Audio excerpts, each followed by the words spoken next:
আরে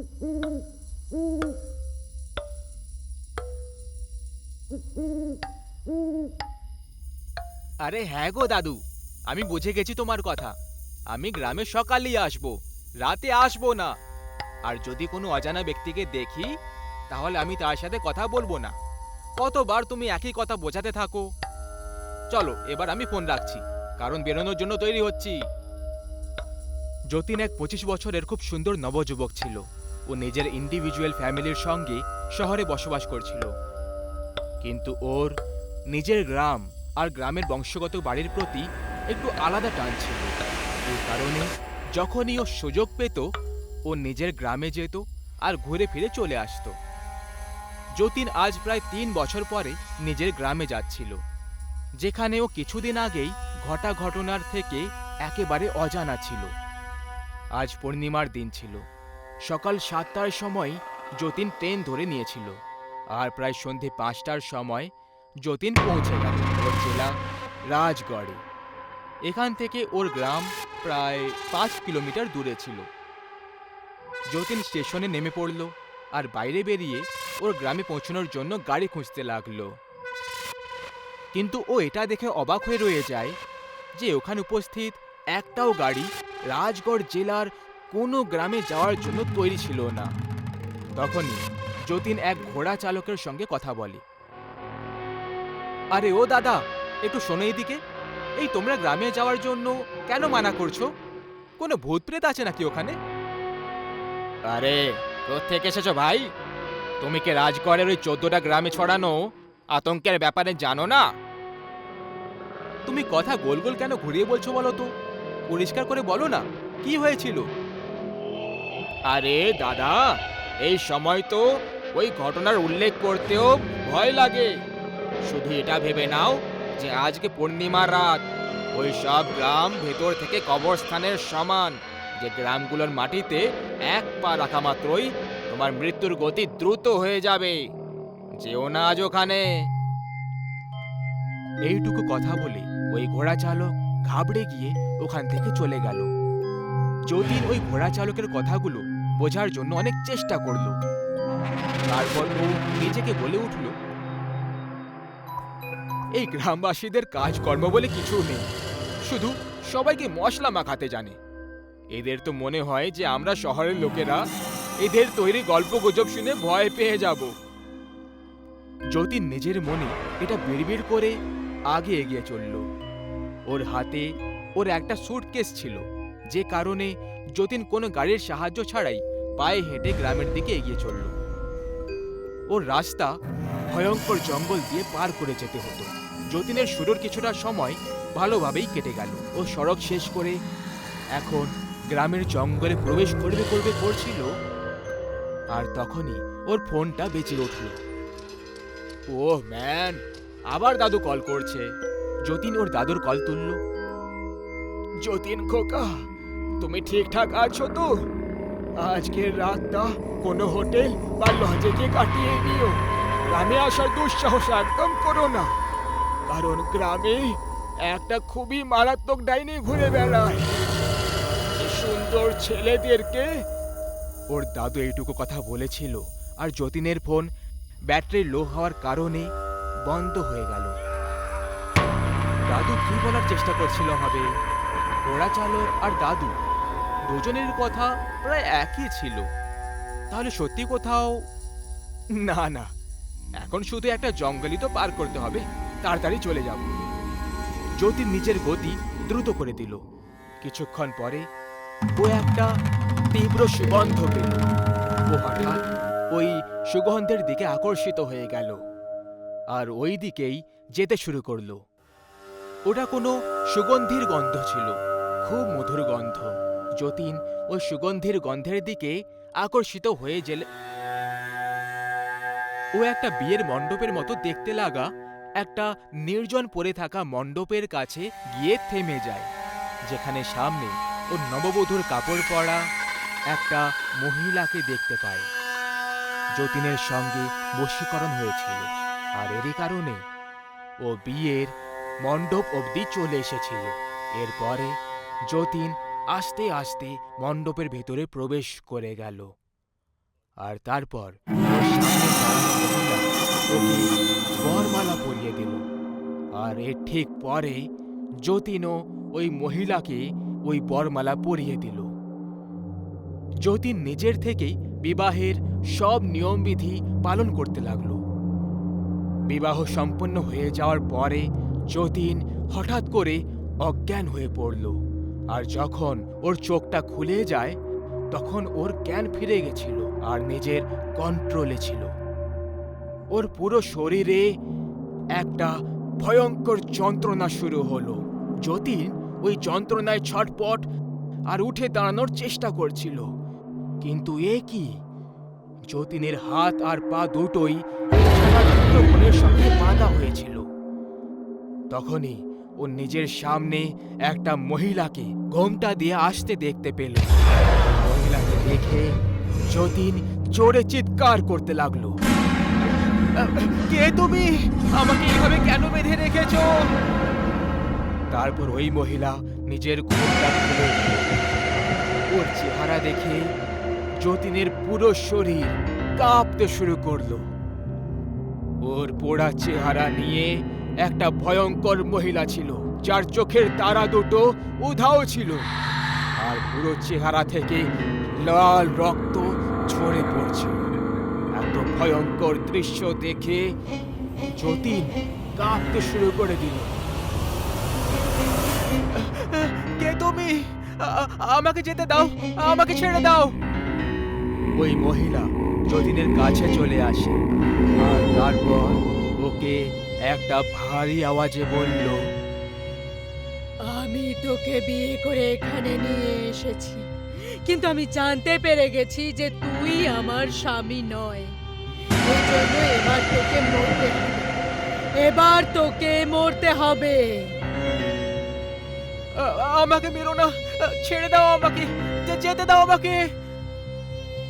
যতীন ওই ডাইনির কাছে দয়ার ভিক্ষে চাইতে লাগলো, কিন্তু দয়াভা মানুষের মধ্যে থাকে, ডাইনি আর পেতনিদের মধ্যে থাকে না।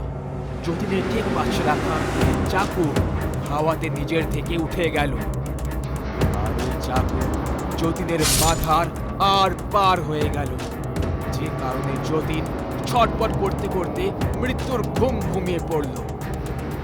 যতীনেরও মৃত শরীর গ্রামের ওই চৌমাথায় পাওয়া গেল, যেখানে ওই বিধবা ডাইনির হাতে শিকার হওয়া লোকেদের মৃত শরীর পাওয়া গেছিল।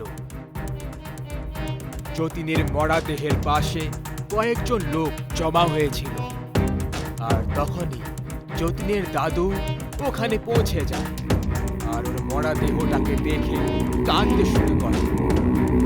আরে, আমি মানা করেছিলাম গ্রামে সূর্যাস্তের পর আসবি না, ওই কালমুখী ডাইনি প্রাণ নিয়ে নেবে।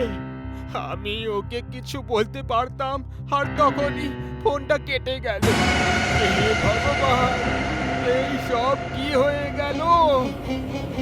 এই বিধবা ডাইনির গল্প অনেক আলাদা ছিল। গ্রামবাসীদের হিসেবে এমন ডাইনি শুধু পুরুষদের শিকার করে, আর তাও সেই পুরুষদেরকে যারা যুবক আর বিয়ের জন্য যোগ্য। বিধবা ডাইনির গল্প এটা বুঝিয়ে দিল যে 2 বছর আগে ওর বিয়ে হয়েছিল। বিয়ের প্রায় 1 মাস কেটে যাওয়ার পরে খুব জোরে বিদ্যুতের ঝটকা লাগার কারণে ওর স্বামীর মৃত্যু হয়েছিল। বিয়ের 1 মাস পরেই ওই বিধবা হয়ে গেছিল। ব্যাস, এই দুঃখেই ও নিজের প্রাণ নিয়ে নিল। কিছু লোক এটাও বলে থাকে যে ও আত্মহত্যা করেনি, বরং গ্রামেরই কিছু বদমাশ শয়তানরা ওর স্বামীর না হওয়ার সত্যি জেনে ওকে ঘিরে নিল আর ওকে ধর্ষণ করে ওকে মৃত্যুর শয্যায় পৌঁছে দিল। কিন্তু আসলে এই ঘটনার সত্যিটা কি ছিল এটা তো কেউই ঠিক করে জানে না, কিন্তু লোকেদের হিসেবে ওই মহিলা মরার পরেই ও একটা বিধবা ডাইনির রূপ নিয়ে জন্ম নিল। আর সন্ধ্যা হওয়ার পরে ও রাজগড়ে লুকিয়ে লুকিয়ে সবার উপর নজর রাখে আর আর যখনই ও কোনো সুন্দর যুবককে দেখতে পায় তাকে নিজের সুগন্ধির বশে এনে তার সঙ্গে বিয়ে করে নেয়। আর যখন ও জানতে পারে যে ও ওর স্বামী নয়, তখন তাকে প্রাণে মেরে ফেলে। রাত প্রায় 2টো বেজেছিল। দেবা আর রিয়া তাদের বিছানায় ঘুমোচ্ছিল। তখনই দেবা উঠে দাঁড়ালো আর চলতে লাগলো। দেবা হুঁশে ছিল না। ও চলতে চলতে বাড়ির বাইরে চলে গেল আর অন্ধকারে কোথাও উধাও হয়ে গেল। তারপর কিছুক্ষণ পরে ও ফিরে চলে এলো। দেবার হাতে একটা সোনার পয়সা ছিল। ওই পয়সাটা বাড়ির ভেতরে নিয়ে এলো আর বিছানায় আবার শুয়ে পড়ল। সকাল হলো আর রিয়া দেবার হাতে রাখা সোনার পয়সাটা দেখতে পেল। বাহ, আমার জন্য সোনার পয়সা এনেছে। আমি কাল তোমাকে এটাই বলছিলাম, সোনা কিনে আনো, আর তুমি আজকে নিয়েও চলে এলে। খুব ভালো করেছো। দেবা এই ব্যাপারে কিচ্ছু জানতো না। ও জানতো না যে ওর কাছে সোনার পয়সা কোত্থেকে এলো। ও বারবার মনে করার চেষ্টা করছিল, কিন্তু ওর কিছুই মনে পড়ল না। রিয়া খুশিতে ছিল কারণ ও সোনা পেয়ে গেছে, কিন্তু দেবা বিরক্ত ছিল যে ওই পয়সাটা কোথায় পেল। যাই হোক, দিন কাটল আর মাঝরাতে দেবা আবার উঠল আর অন্ধকারে কোথাও চলে গেল। কিছুক্ষণ পরে ও ফিরে এলো আর একটা সোনার পয়সা সঙ্গে নিয়ে। এই ব্যাপারটা প্রত্যেক দিন হতে লাগলো। রিয়া খুশিতে ছিল আর দেবা চিন্তায়। একদিনের কথা, রিয়া কিচেনে কাজ করছিল। বাপ রে বাপ, আজকেও এত সময় কেটে গেল বাড়ির কাজ করতে করতে। দেবা, এই ডিব্বাটা নামাও, আমার হাতে পৌঁছচ্ছে না। দেবা, এখানে এসো না। দেবা, শুনতে পাচ্ছ না নাকি?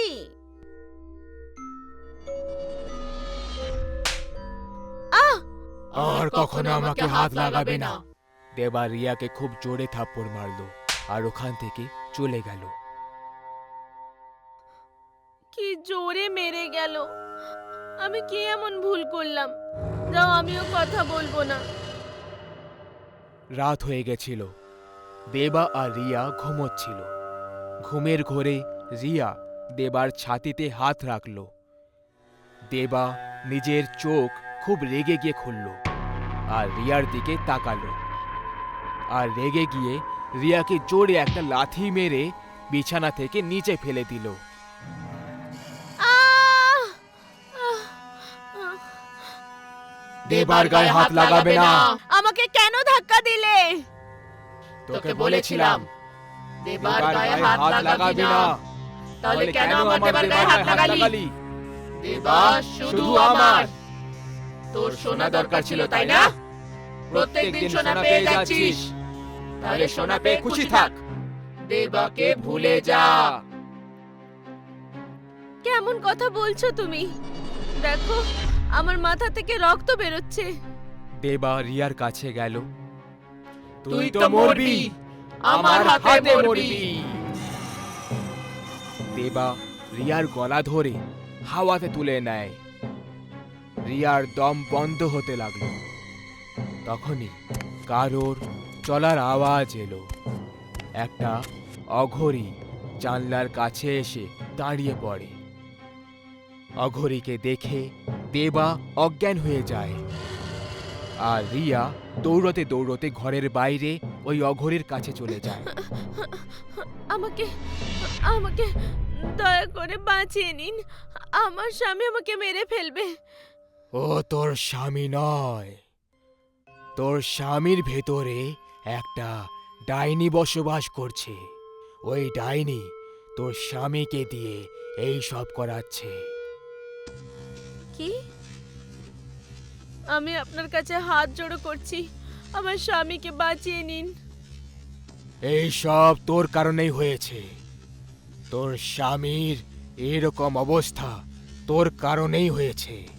আমি কিছু করিনি। মনে কর কিছুদিন আগে।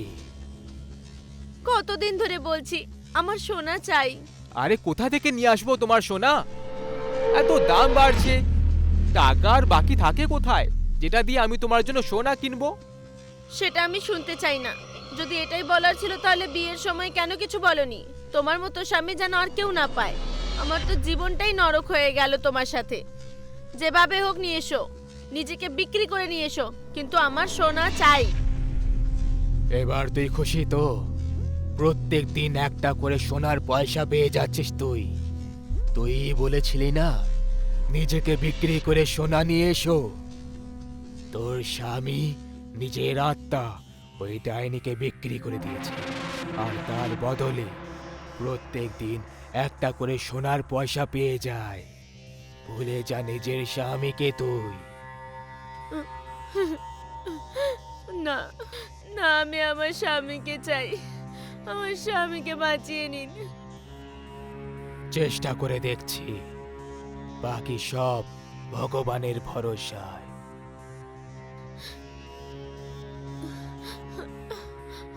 ঠিক আছে, মনে হচ্ছে দেবা উঠে পড়েছে।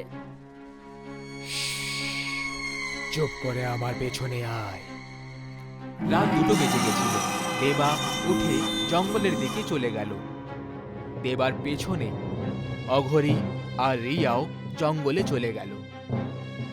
দেবা জঙ্গলে একটা বট গাছের সামনে দাঁড়িয়ে পড়ে, আর দেবার শরীর থেকে ডাইনি বাইরে বেরিয়ে আসে, আর দেবা ওখানেই পড়ে যায়। এটা তো ডাকিনী ডাইনি। ডাকিনী ডাইনি যখন বাইরে এলো, অঘরী দেবার মাথায় ছাই লাগিয়ে দিল, আর হাতে একটা লাল সুতো বেঁধে দিল, আর দেবার আশেপাশে ছাই দিয়ে একটা ঘেরা তৈরি করে নিল। ডাকিনী ডাইনি গাছ থেকে বাইরে বেরিয়ে চিৎকার করতে লাগলো।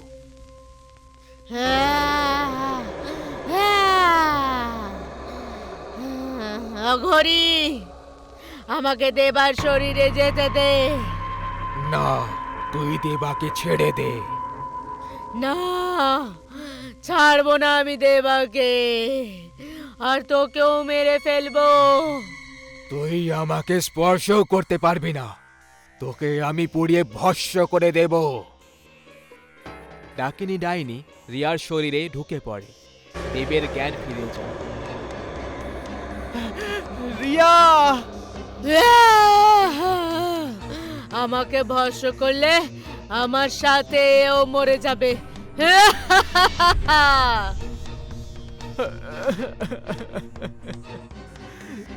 রিয়ার চুল খুলে যায়, আর ও উল্টো ভাবে গাছে ঝুলে পড়ে। ওম হিম ক্রিম চামুন্ডায় নমঃ। ওম হিম ক্রিম চামুন্ডায় নমঃ। রিয়া শরীর ছেড়ে দে, না হলে এই গাছটাকেই পুড়িয়ে দেব। না না, তুই এরকম কিচ্ছু করবি না অঘরী। আমি এটাই করব। ভোলেনাথের এথাই ইচ্ছে, তোকে রিয়ার শরীর ছাড়তেই হবে। রিয়াকে ছেড়ে দে আর নিজের কাছে ফিরে যা। ঠিক আছে, ঠিক আছে, আমি চলে যাচ্ছি। ডাকিনী ডাইনি রিয়ার শরীর ছেড়ে বট গাছের ভেতরে ঢুকে পড়ে। অঘরী, আজ তো তুই একে বাঁচিয়ে নিলি, কিন্তু আমি দেবাকে ছাড়বো না। অঘরী রেগে গিয়ে গাছের দিকে তাকালো, আর তারপর সে নিজের শক্তি দিয়ে বট গাছটায় আগুন লাগিয়ে দিল।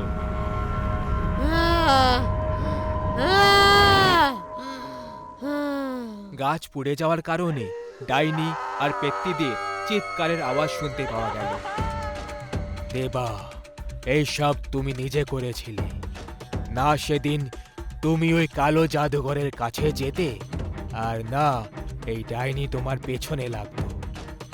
মানুষ নিজের লোভ আর স্বার্থের জন্য কালো জাদুর ব্যবহার তো করে নেয়, কিন্তু সেই কালো জাদু তার নষ্টের কারণ হয়ে যায়।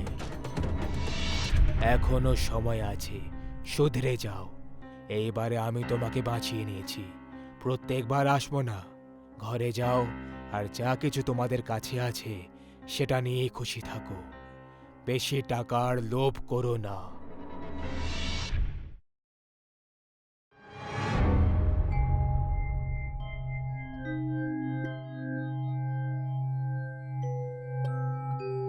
দাদু, ও দাদু, আমাকে ওই গল্পটা শোনাও না, যেটা ওই গ্রামের ডাইনির গল্প। আরে বাচ্চারা, এখন রাত হয়ে গেছে।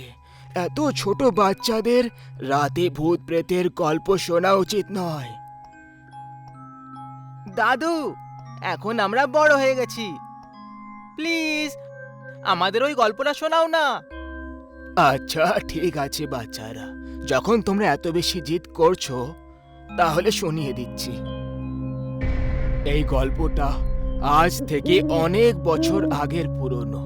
সময় ছিল 1999, যখন গ্রামে দশেরার পর্ব চলছিল।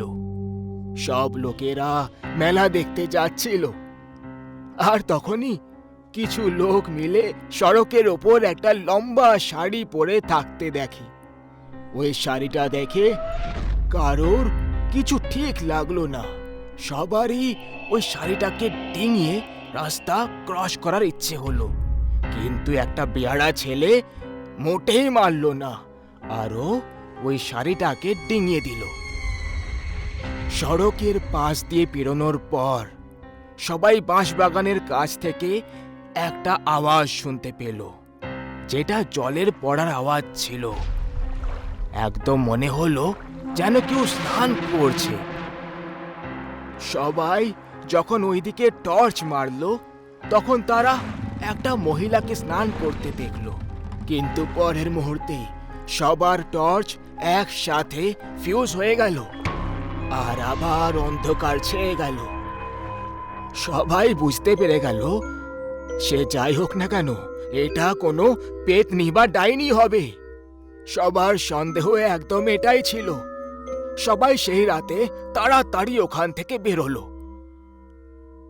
পরের সকালে গ্রামে একটা খবর আগুনের মতো ছড়িয়ে পড়ল যে একটা ডাইনি এই গ্রামটাকে অভিশপ্ত করে দিয়েছে। আর ওই ছেলেটা যে গত রাতে ওই শাড়িটা ডিঙিয়েছিল, সে সেই রাতেই নিজের ঘরে গলায় দড়ি দিয়ে আত্মহত্যা করে নিয়েছে। এই সব খবরগুলো গ্রামে আগুনের মতো ছড়িয়ে পড়ল, আর গ্রামের সবাই ওই ডাইনির মারাত্মক কথা আলোচনা করতে লাগলো।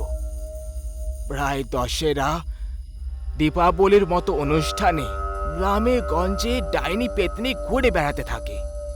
এটা একটা সাধারণ ব্যাপার ছিল, তাই সবাই ভাবলো যখনই দশেরা কাটবে সব কিছু শান্ত হয়ে যাবে।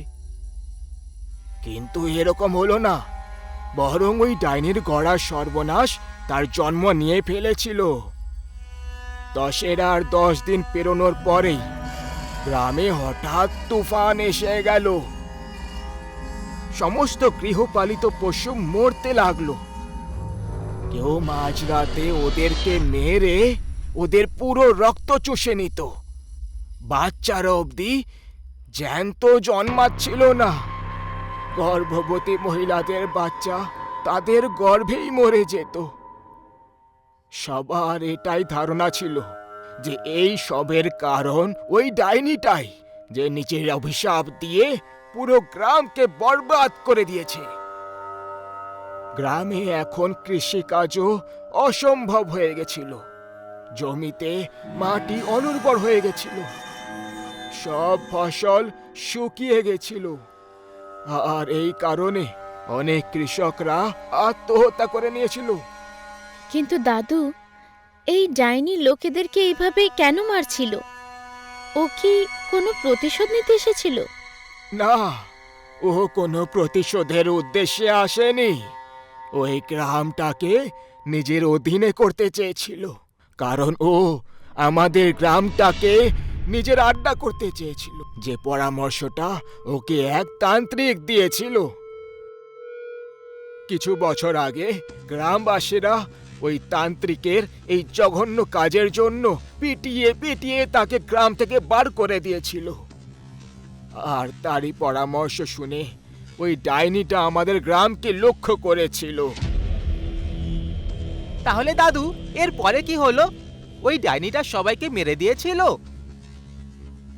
না খোকা, সবাইকে মারাটা সম্ভব ছিল না, কিন্তু যে নিয়ম বিধিকে মানে না সে ওই ডাইনির জালে খুব সহজেই ফেসে যেত। নিয়ম? কেমন নিয়ম দাদু? যেমন সূর্য ডোবার পরে ঘরের দরজা জানালা বন্ধ করে নেওয়া, কারোর দরজা খটখটানোর পর দরজা না খোলা। কিন্তু এ থেকে ডাইনি শান্ত হয়ে বসেনি, বরং ও অন্য আরেকটা উপায় বার করলো। এখন তো বিয়ে অনুষ্ঠানও গ্রামে করা সম্ভব ছিল না, না হলে ডাইনির কাছে একটা বিরাট সুযোগ থাকতো নিজের শিকারকে ফাঁসানোর।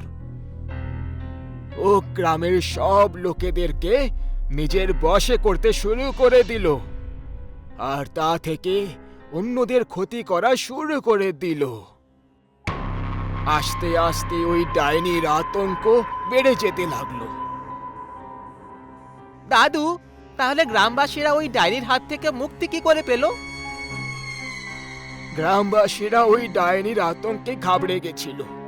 এরই মাঝে সবার মুখে খবর শোনা গেল এই কাজ ওই তান্ত্রিকেরই, যাকে 3 বছর আগে গ্রাম থেকে ধাক্কা দিয়ে বার করে দেওয়া হয়েছিল। গ্রামবাসীরা রেগে গিয়ে লাল হয়ে ওই তান্ত্রিকের ঠিকানা খুঁজলো, আর তারপর তাকে প্রাণে মেরে দেওয়ার ভয় দেখিয়ে বলল, শুনবে তান্ত্রিক, ওই ডাইনিকে যে করে হোক গ্রাম থেকে বার কর।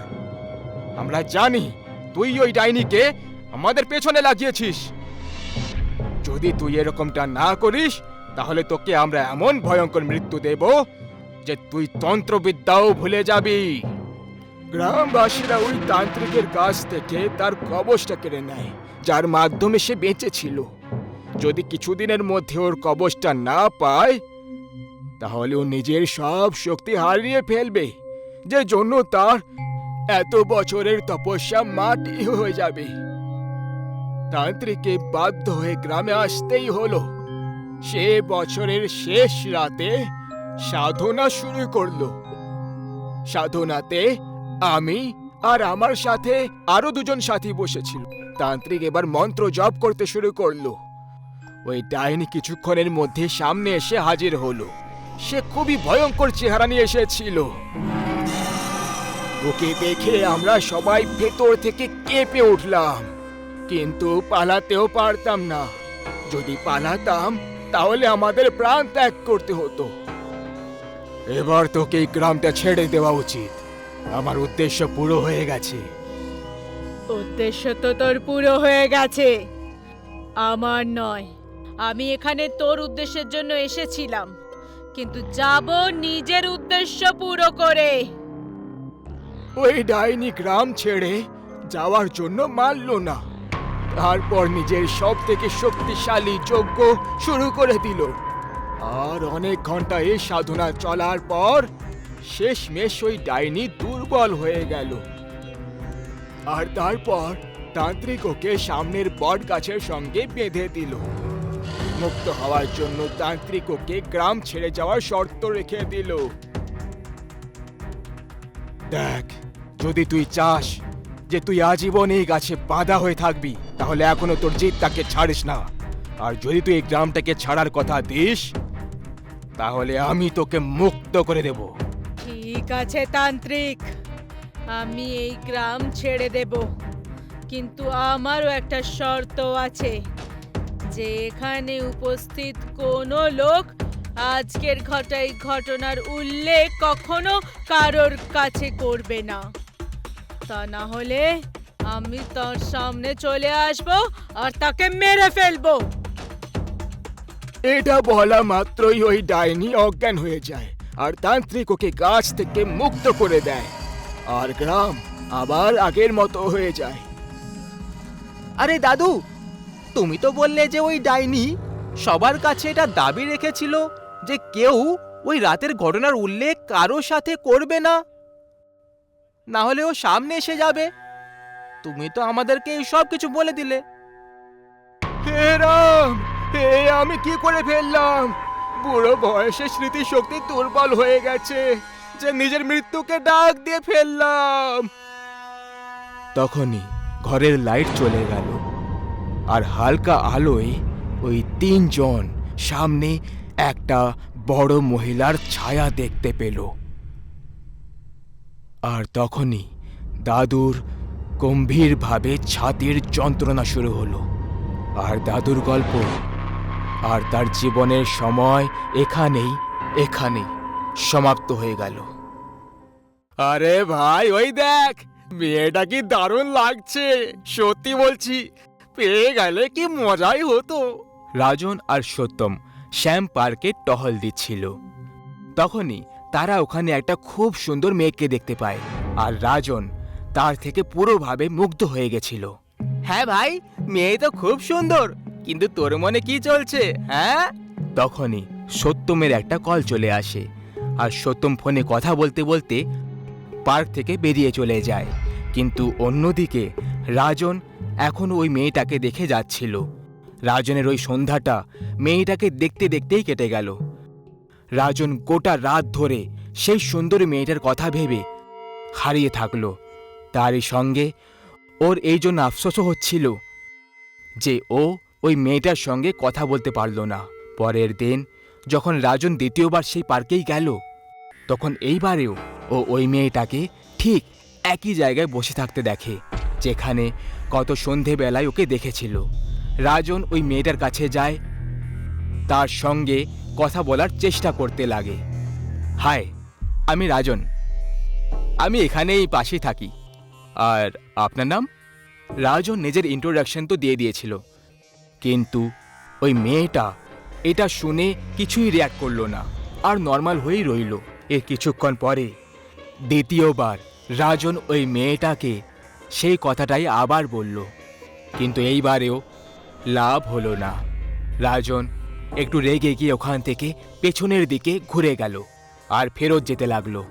বিরজু, আরে ও বিরজু, দাঁড়াও। রাজন একদম আনন্দের চোটে পাগল হয়ে উঠল। পরের মিনিটেই ও অবাক হয়ে নিজেকে প্রশ্ন করল যে এই মেয়েটা আমার পেট নেম কি করে জানলো, কারণ আমার ওর সঙ্গে প্রথমবারই দেখা হয়েছে। কিন্তু রাজন এই কথাটাকে গুরুত্ব না দিয়ে ওর সঙ্গে কথা বলতে লাগলো। ওই মেয়েটা নিজের নাম শ্রুতি বলল। এখন প্রত্যেক সন্ধেবেলায় পার্কে দেখা হতে লাগে আর তারপর দুজনের মধ্যে খুব কথা শুরু হলো। কিন্তু এখন রাজনের সেই অস্থির ক্যারেক্টার আর অপেক্ষা করতে চাইছিল না। এই কারণে ও একদিন সন্ধেবেলায় ওই সুন্দরী মেয়েটার সামনে বিয়ের প্রস্তাব রেখে দেয়, যে খুশি খুশি কোনো রকম দ্বিধা না করে ওই মেয়েটা স্বীকারও করে নিল। দুজনের বিয়ে তো ঠিক হয়ে গেছিল, কিন্তু রাজন ওই সুন্দরী মেয়ের প্রেমে এত ডুবে গেছিল যে ও ওই মেয়েটার ব্যাপারে, ওর নাম যে শ্রুতি, এর থেকে বেশি আর কিছুই জানতো না। এক সপ্তাহের ভেতরে দুজনের বিয়ে ঠিক হয়ে গেছিল। প্রায় সবাই রাজনের এই তাড়াহুড়ো দেখে খুশি ছিল না, কিন্তু রাজনের কারোর সাজেশন শুনে কিছু যায় আসছিল না। ব্যাস কিছুদিন পরে রাজনের বিয়ে শ্রুতির সঙ্গে হয়ে গেল। শ্রুতির বাড়ি থেকে কেউই আসলো না, যেটা একটু আজব ছিল। কিন্তু রাজনের জিদের সামনে কার কি কথা চলতো? বিয়ে হওয়ার পর শ্রুতি যখনই বাড়ির চৌখাটে পা রাখল, তখনই রাজনের দুটো পালিত কুকুর জোরে জোরে ডাকতে লাগলো। এমন লাগছিল যে তারা কোনো বিপদের দিকে ইশারা করছে। শ্রুতিও ওই কুকুরগুলোর দিকে এমনভাবে তাকিয়েছিল যে যদি ওর বস চলে তাহলে ও তক্ষুনি ওদের গিলে খেয়ে নেবে। বিয়ে হয়ে এখন 10 দিন কেটে গেছে আর আজকে 11তম রাত ছিল। গোটা গ্রাম শান্তির ঘুম নিয়ে ঘুমোচ্ছিল। তখনই সেই রাতে গোয়াল ঘর থেকে গরু আর বাছুরের চিৎকারের আওয়াজ আসতে লাগলো। গ্রামের প্রায় কিছু লোক জেগে যায় আর নিজেদের ঘর থেকে বাইরে বেরিয়ে আসে। ওরা 4 জন ছিল যারা টর্চের আলো দিয়ে নিজেদের গোয়াল ঘরের দিকে যাচ্ছিল, যেখানে তারা তাদের গরুদের বেঁধে রেখেছিল।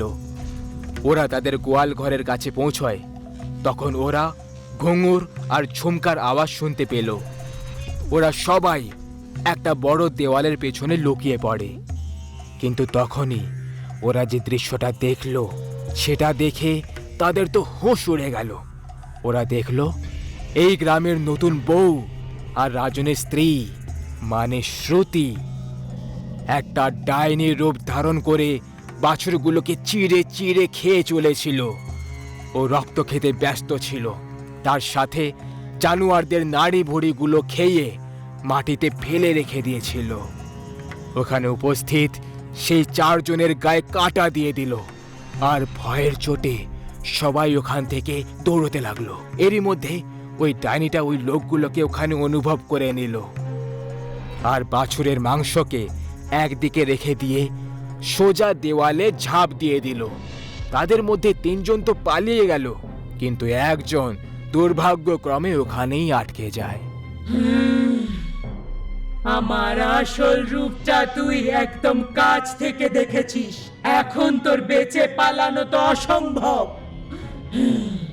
পরের সকালে ওই লোকটার লাশ গ্রামের মধ্যিখানে ঝুলে রয়েছিল, যেখানে তার শরীর থেকে হৃৎপিণ্ড উধাও ছিল। এই ঘটনার মধ্যে আরও একটা কথা ছিল যে সেই রাতেই ওই ডাইনি সেই 3 জন যারা পালিয়ে গেছিল তাদের স্বপ্নতেও এসেছিল, যেখানে সেও সতর্ক করেছিল যে যদি ওরা ওর আসল রূপ কাউকে বলে দেয় তাহলে ও তাদেরকেও ভয়ঙ্কর মৃত্যু দেবে। আর এই সিলসিলা গ্রামের গতি ধরতে লেগে গেল। প্রত্যেক শনিবারের রাত্রে গ্রামের জন্তুরা জোরে জোরে আওয়াজ করতে শুরু করে, আর পরের দিন সড়কে ভয়ঙ্কর কষ্টের সঙ্গে মৃত পাওয়া যেত। এতদিন রাজন এই ব্যাপারে কিছুই জানতো না যে গ্রামে যা হচ্ছে এই মারাত্মক ঘটনাগুলোকে আসলে ও যাকে বেশি বিশ্বাস করে মানে ও স্ত্রী করে চলেছে। যদিও রাজনের শ্রুতির ওপরে একটুও সন্দেহ হয়নি, কিন্তু ওর মা শ্রুতির মধ্যে একটা ডাইনি পরিষ্কার দেখতে পাচ্ছিল। তার প্রায় বিশ্বাস ছিল গ্রামে যে ডাইনি প্রত্যেক শনিবার যে নিজের শিকার খোঁজে আর এই গ্রামটাকে শ্মশান বানানোর চেষ্টায় আছে, সেটা আর কেউ নয় বরং তার বৌমা শ্রুতি নিজেই। রাজনের মা শ্রুতির ব্যবহার দেখে ওর ওপর সন্দেহ করে ফেলেছিল, যেমন সেকেন্ডের মধ্যে আনাজ কেটে দেওয়া, খাবার কয়েক মিনিটে তৈরি করে দেওয়া, ঘরের এক কোণে বসে থাকা সত্ত্বেও সব কাজ করে নেওয়া, আর অনেকবার কালো জাদুর জিনিসপত্র নিয়ে খেলাধুলা করা। রাজনের মা শ্রুতির চেহারা দিনের প্রত্যেক প্রহরে আলাদা আলাদা দেখতে পেয়ে যেত, যেমন সকালে মানুষের মতো, দুপুর অবধি একটা বুড়ি মহিলা, সন্ধে আর রাত্রে ওর মা শ্রুতির মধ্যে এক ভয়ঙ্কর ডাইনি দেখতে পেয়ে যেত। এক রাতে রাজনের বুড়ি মা নিজের ঘর থেকে বাইরে জল খাওয়ার জন্য বেরিয়ে আসে। তখন সেখানেই রাজনের ঘর থেকে কিছু অদ্ভুত রকমের আওয়াজ শুনতে পায়। রাজনের মা যখন রাজনের ঘরে যায় তখন তার হুঁশ উড়ে যায়, কারণ সে যা দেখে রাজনের স্ত্রী শ্রুতি এখন একটা ডাইনি ছিল আর রাজনের পায়ের আঙুলটাকে চুষে যাচ্ছিল, হয়তো রক্ত। এটা দেখে রাজনের বুড়ি মা এখন এটা ঠিক করে ফেলেছিল যে কাল সকাল হওয়া মাত্রই যাই হোক না কেন সে রাজনকে শ্রুতির সত্যিটা বলে দেবে। রাজনের মা এখন তার ঘরের মধ্যে চলে যায়, কিন্তু ওই ডাইনিটা এই ব্যাপারে জানতে পেরে গেছিল যে ওকে এরকম করতে রাজনের মা দেখে ফেলেছে, আর সে ওর আসল রূপটা জেনে গেছে। তার বেঁচে থাকাটা শ্রুতির জন্য মারাত্মক প্রমাণ হতে পারত। এরপর শ্রুতি সোজা ওই বুড়ির ঘরে চলে যায় আর একটা ভয়ঙ্কর আওয়াজের সঙ্গে তার গলাটাকে ঘরে ফেলে দেয়। ওই বুড়িটা চিৎকার করতে থাকে আর এর সাথে রাজনের চোখও খুলে যায়, আর রাজন ঘর থেকে বেরিয়ে এসে সোজা তার মায়ের ঘরে চলে যায়। এটা তুমি কি করছো শ্রুতি? তুমি কি পাগল হয়ে গেছো? ছেড়ে দাও মাকে। এখন আস্তে আস্তে শ্রুতির চেহারা বদলাতে শুরু করে। ওর চুলগুলো বাড়তে শুরু করে আর ওর চেহারায় ভাঁজ পড়তে শুরু হয়ে যায়।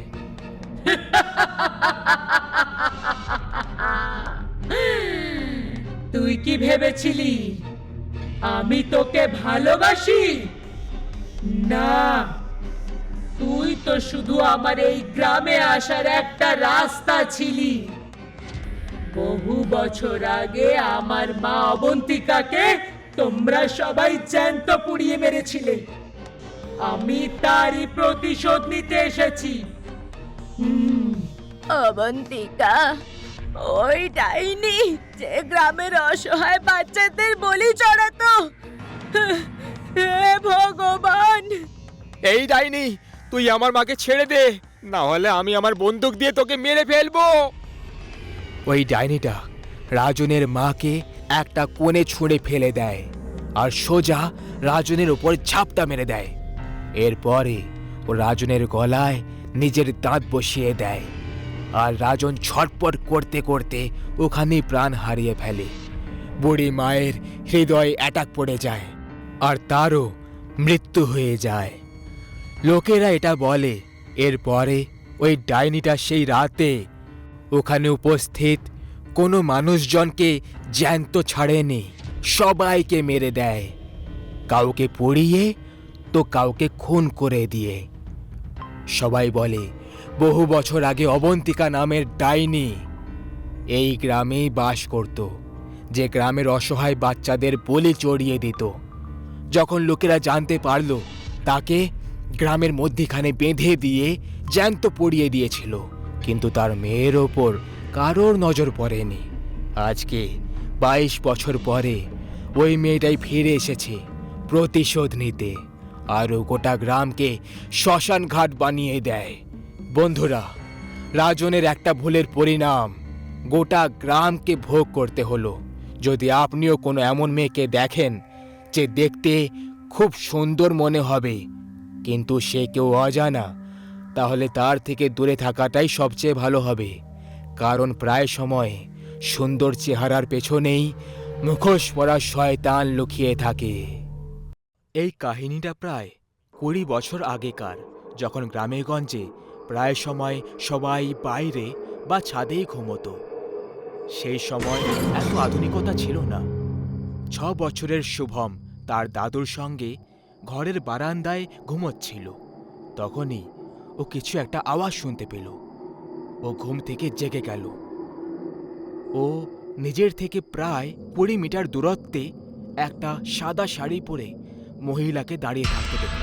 ওই মহিলার চুল মাথা থেকে পা অবধি ছিল, যে কারণে তার চেহারা ঠিক করে দেখা যাচ্ছিল না।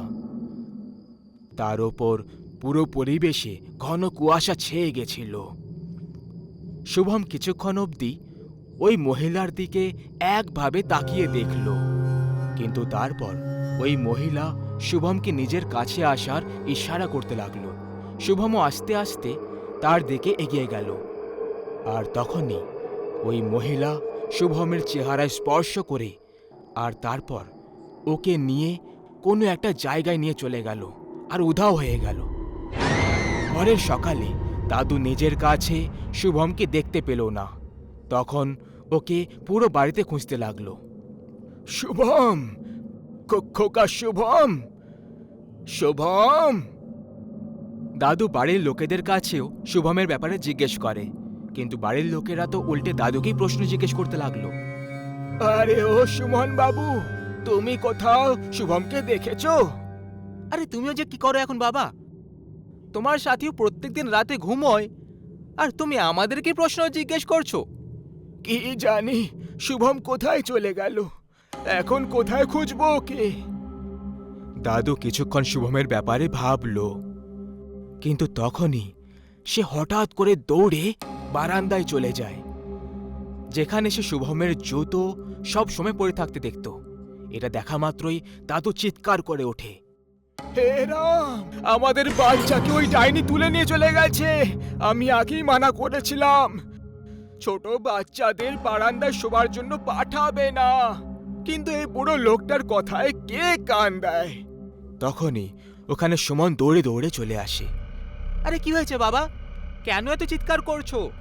শুভম উধাও হয়নি, আসলে ওই বন্ধা ডাইনি আমাদের শুভমকে নিজের সঙ্গে নিয়ে চলে গেছে। আরে কি বাবা, বুড়ো বয়সে পাগল হয়ে গেলে নাকি? যা তা তখন থেকে বলে চলেছো। আরে তোমরা সবাই বোকা ছেলে আর বোকাই থাকবে। তোমরা সবাই এটা কেন বুঝতে পারো না যে ওই বন্ধা ডাইনি আবার এই গ্রামে ফিরে এসেছে, নিজের পুরনো প্রতিশোধ পুরো করার জন্য আবার এসে গেছে। ঘরের সবাই খুব চিন্তায় ছিল আর দৌড়ে দৌড়ে বাইরের দিকে চলে আসে। ওরা সবাই মিলে শুভমকে পুরো গ্রামে খুঁজতে লাগলো, কিন্তু তারা ওকে কোথাও খুঁজে পেল না। আরে আমার কথা কেউ শুনছে না কেন? তোমরা সবাই এটা কেন বুঝতে পারো না যে শুভম গ্রামে হারায়নি, বরং ওকে ওই কালমুখী ডাইনি নিজের সুরঙ্গে লুকিয়ে রেখেছে হবে? তোমাদের সবাইকে ওখানে যাওয়া উচিত। আরে শুনুন আপনারা, আমার মনে হয় বাবা একদম ঠিক বলছেন। এরকম হতে পারে যে আমাদের শুভম সত্যি সত্যি কোনো ডাইনির কাছে রয়েছে।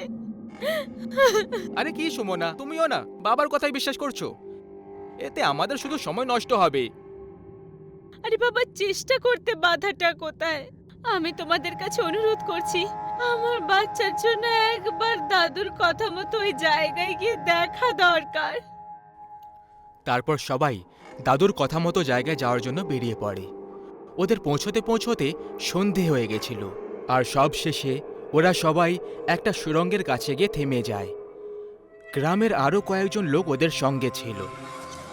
এই সুড়ঙ্গটার খোদাই শুরু করো।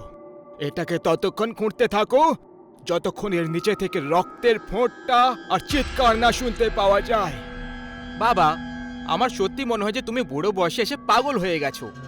তুমি কেন বুঝতে পারছো না যে এই সব করে কিছু লাভ হবে না? এর থেকে ভালো হবে যদি আমরা নিজেদের বাচ্চাকে খুঁজি। সুমন, চুপচাপ এদেরকে নিজের কাজ করতে দাও। মাঝখানে দখল দিতে এলে তাহলে যা হবে তার দায় কিন্তু তুমি হবে। দাদুর থেকে বকা খাওয়ার পর কিছুক্ষণের জন্য সুমন শান্ত হয়ে তামাশা দেখতে লাগলো। তান্ত্রিক ঠিক ওর পাশে দাঁড়িয়ে ক্রমাগত তন্ত্রমন্ত্র পড়ে চলেছিল। আস্তে আস্তে এবার সূর্যও ডুবে যাচ্ছিল। সুমনের রাগ আর পরিস্থিতি খারাপ হওয়া দুটোই সময়ের সাথে বেড়েই চলেছিল। সুমন হঠাৎ করে বিরক্ত হয়ে বলে উঠল, এবার যদি আপনার এই বাজে চর্চায় যুক্ত হতে চাও তাহলে ঠিক আছে, আমি একাই নিজের বাচ্চাকে খোঁজার জন্য বেরোচ্ছি। এই বলে সুমন ওখান থেকে বেরোচ্ছিল, আর তখনই ওর পা মাটির সঙ্গে চিপকে গেল, যে কারণে ও আগে এগোতেই পারছিল না। ঠিক সেই সময় খোদাই করার সময় মাটির নিচে থেকে একটা বাচ্চার চিৎকার শুনতে পাওয়া গেল, আর রক্তের লাল লাল চিহ্ন মাটিতে দেখতে পাওয়া গেল। ভালো করে শোনো এই আওয়াজটা। তান্ত্রিক, তুমি তোমার প্রক্রিয়াটাকে তাড়াতাড়ি করে দাও। যে লোকটা খোদাই করছিল সে কান লাগিয়ে ওই আওয়াজটা শুনতে লাগলো, কিন্তু তখনই ওকে কোনো একটা হাত মাটির নিচে থেকে ভেতরে টেনে নিল, যে কারণে এক ঝটকায় ও পাতালের ভেতরে গিয়ে মিশে গেল। থেমে যাও সবাই, সবাই এই গর্ত থেকে দূরে সরে যাও। তান্ত্রিক এবার গঙ্গা জলের ফোঁটা ওই খোদাই করা স্থানে ছড়িয়ে দিল, যাতে ওই জায়গাটার শুদ্ধিকরণ করা যায়। তান্ত্রিক আস্তে আস্তে ওই গর্তের কাছে চলে যায়। তার হাতে কয়েকটা বীজ ছিল। সে যখনই ওই বীজগুলোকে ওই মাটিতে ছড়িয়ে দিল, তখনই মাটির নিচে থেকে একটা বাচ্চার লাশ উপরে চলে আসে, আর চেহারার ওপর থেকে মাটি সরানোর পর তারা দেখতে পায় যে এ তো তাদের শুভমের দেহ। হে ভগবান, এ কি হয়ে গেল আমার বাচ্চার? সবাই কাঁদতে লাগলো, শুভমের মৃত্যুর জন্য শোক মানাতে লাগলো। তখনই তান্ত্রিক তাদের সবাইকে শান্ত করে এটা বলল, দেখুন, আপনারা শান্ত হয়ে যান। আমি নিজের ঘোর তপস্যায় লীন হতে চলেছি। আপনারা সবাই কিছুক্ষণের জন্য চিৎকার করবেন না। এরপরে তান্ত্রিক তার তন্ত্রবিদ্যার ব্যবহার শুরু করে দিল। কিছুক্ষণের মধ্যেই একটা মহিলা সামনে এসে প্রকট হলো। তাহলে সে তুই ছিলি যে এই খেলাটা খেলেছে। এবার বল, শুভম কোথায় আছে? তুই ওর সঙ্গে কি করেছিস? আমি তোকে কবেই মেরে দিয়েছি, আর ওর আত্মাকে পরলোক পাঠিয়ে দিয়েছি। খুব মজা করতে, তাই না গ্রামবাসীরা? আমি বন্ধা বলে তোমরা সবাই মজা করতে। এবার শাস্তি পাওয়ার জন্য তৈরি হয়ে যাও, তৈরি হয়ে যাও। কিন্তু তুই আমাদের বাচ্চাকে কেন কেড়ে নিলি? ওই নির্দোষ বাচ্চাটা তোর কি ক্ষতি করেছিল? ক্ষতিও কিছু করেনি, বরং তুই করেছিলি বুড়ো। মনে আছে 27 বছর আগে যখন তুই গোটা গ্রামে আমাকে নোংরা আর একটা চরিত্রহীন মহিলা বলে ঘোষণা করে দিয়েছিলি? আর আমি বন্ধা হওয়ার জন্য আমার মজা করেছিলি, আর শেষে আমি হতাশ হয়ে আমাকে আত্মহত্যা করতে হলো। কিন্তু আমি তারপর গ্রামে ফিরে এলাম একটা ভয়ঙ্কর ডাইনির রূপ নিয়ে। কিন্তু সেইবারেও তুই আমাকে আমার উদ্দেশ্যে সফল হতে দিসনি। তার ফল তোর সামনে রয়েছে। আরে যদি প্রতিশোধী নেওয়ার ছিল তাহলে আমার থেকে নিয়ে নিতিস। আমার নাতি তো বেচারা নির্দোষ ছিল। প্রতিশোধ তো আমি তোর থেকেই নিতে এসেছিলাম। আমি মরে যাওয়ার পরের দিন সবার আগে তোর ছেলেকেই তুলে নিয়ে এসেছিলাম, কিন্তু সৌভাগ্যক্রমে ও বেঁচে গেছিল। কিন্তু আজকে আমার উদ্দেশ্য সফল হয়ে গেছে। এইটুকু বলে ওই ডাইনি বাতাসে কখন যে উধাও হয়ে গেল। সুমন সমেত পুরো পরিবার চিৎকার করে করে সুমনকে হারানোর জন্য কাঁদতে লাগলো। আর এরই সাথে এই গল্পের এখানে সমাপ্তি হয়ে যায়।